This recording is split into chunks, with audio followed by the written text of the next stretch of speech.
És labor del xarcuter complir els seus estrictes de lideratge. Posi'm un pernil, pernil.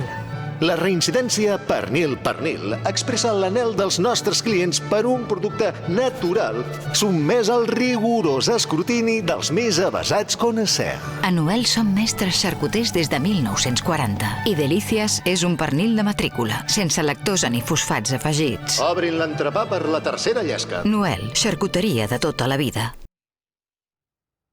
Doncs bé, ja teníem amb nosaltres l'Alfons Puertas. Hola, Alfons. Hola, què tal? Molt content, una vegada més, de compartir aquesta estoneta amb tu. T'hem entrevistat per diversos mitjans i és que l'Alfons Puertas ens coneixem des de fa força anys, Laura, i compartim la passió... Companys de professió, clar. Exacte. I compartim la passió per la meteorologia, perquè pot ser d'una professió, però és que a sobre, si t'apassiona tant com amb ell o com a mi, doncs encara gaudeixes més. Quants anys fa que a tu t'agrada la meteorologia? Des de molt petitet? Bé, des que tinc consciència de que existeixen fenòmens meteorològics. És un denominador comú en molts aficionats a la meteo que des de la infància ja ens agradin els fenòmens, les tempestes, les nevades i bueno, doncs a casa ja fèiem aquesta mena d'observacions per la finestra quan es podia fer. Tu fa molts anys que treballes a l'Observatori Fabra com a meteoròleg. És una talaia privilegiada des de la que pots veure a Barcelona. Però explica'ns exactament quina és la teva feina. Què fas allà? Bé, els meteoròlegs de l'Observatori, l'equip de meteoròlegs del qual jo en formo part, la nostra tasca principal és captar, copsar quin temps fa. Nosaltres som com una mena... Com els notaris del temps. Tenim la tasca de, al llarg del dia, anar fent diferents observacions, tant visuals com instrumentals. Som un observatori perquè hi ha observadors físics que mirem el cel. I entre aquestes observacions i aquestes sortides a mirar el temps, doncs hem d'intercalar-ho amb la tasca divulgativa perquè rebem moltíssimes escoles al llarg de totes les setmanes i els alumnes de Barcelona i de zones properes s'acosten i ens podem explicar en què consisteix la nostra feina, com funcionen els instruments, i fem aquesta doble tasca observacional, científica i divulgativa. De fenòmens meteorològics segur que n'has viscut moltíssims. Podries parlar d'algun que t'hagi frapat especialment? Bé, aviam, els aficionats a la meteorologia sobretot ens agraden els fenòmens més extrems.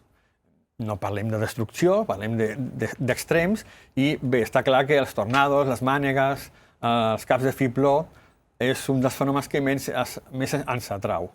I en el meu cas també és així.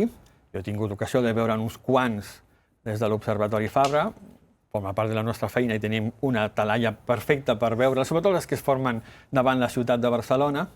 I sí que recordo especialment un del 24 d'abril de l'any 2019, en què es va formar una mànega davant la ciutat de Barcelona, des del meu punt de vista molt centrada al mar, però amb la ciutat al mig, que feia una composició molt maca, molt espectacular, i que va durar força estona, i que va ser diurna, i per tant vaig poder gaudir d'aquell albirament, aquesta imatge que estem veient ara. En pantalla. Correcte.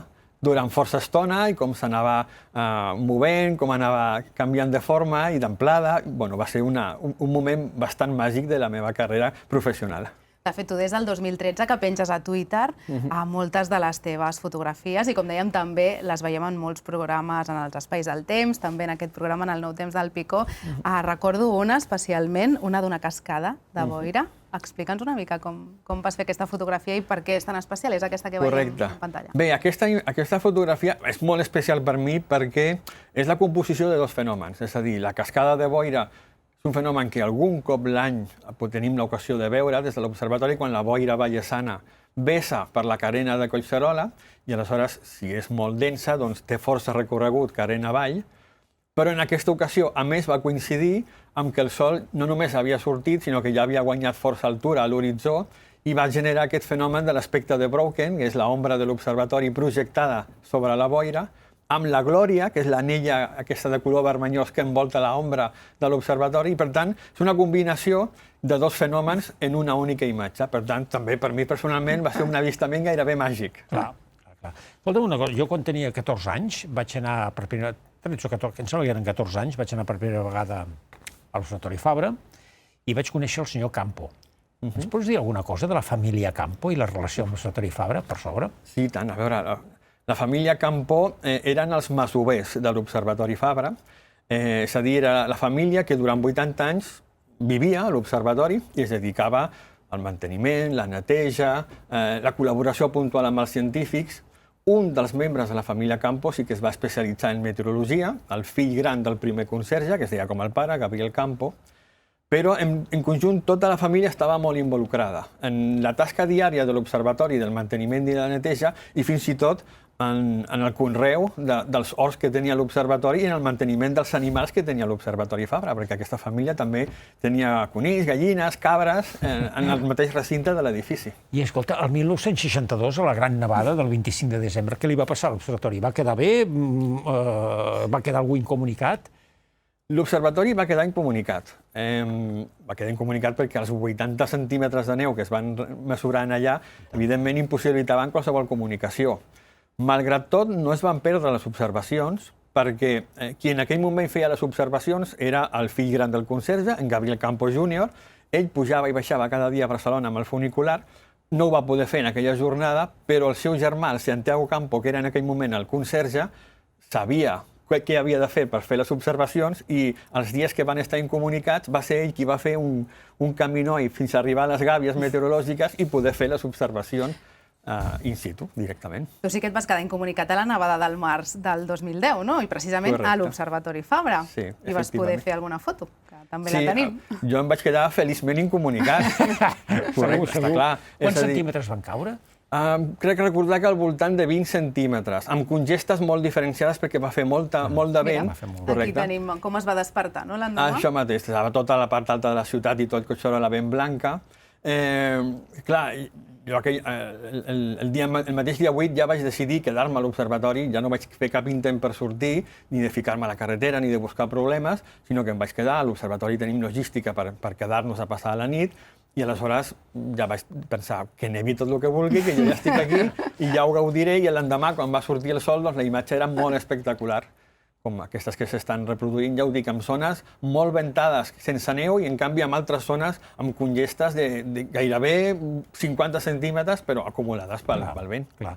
D'aquí una estoneta tindrem, ara, d'aquí uns minutets, tindrem l'Antoni Bernal parlant d'astronomia. Sou companys de feina, clar. Sí, i tant, ens coneixem molt. Ja fa molts anys també que l'Antonio Bernal volta per l'Observatori. Perquè l'Observatori Fabra és meteorològic, astronòmic i sismològic. I sismològic, correcte. Té 3 seccions, les 3 ben actives encara. Des de l'any 1904 que es va inaugurar, doncs l'Observatori continua treballant. No voldria acabar sense recordar que el 2019 es publica aquest llibre, juntament amb el catedràtic, amb Javier Martín Vide, que és l'Atlas dels núvols de l'Observatori Fabra. Què té d'especial aquest atlas? Bé, té d'especial que en qüestió d'atlas de núvols no és pas el primer atlas de núvols que es publica, però sí que és el primer atlas de núvols on totes les fotos estan fetes des del mateix observatori. I, per tant, intentem demostrar i mostrar a tots els professionals i aficionats a la meteorologia que qualsevol persona, pràcticament des de qualsevol lloc, invertint temps i no diners, perquè la meteorologia és gratuïta, pot acabar observant tots els gèneres, totes les espècies, totes les varietats de núvols possibles. Doncs hem d'acabar. Quina pena, no podem allargar-ho, oi? No. Sempre passa el mateix. Sempre passa el mateix amb tu. Moltes gràcies. Gràcies, i que segueixis il·lustrant-nos cada matí amb les teves fotografies a Twitter. Així ho faré. Gràcies. És labor del xarcuter complir els seus estrictes que liderat. Posi'm un pernil, pernil. La reincidència pernil expressa l'anhel dels nostres clients per un producte natural sotmès al rigorós escrutini dels més avesats coneixers. A Noel som mestres xarcuters des de 1940 i Delícies és un pernil de matrícula, sense lactosa ni fosfats afegits. Obrin l'entrepà per la tercera llesca. Noel, xarcuteria de tota la vida.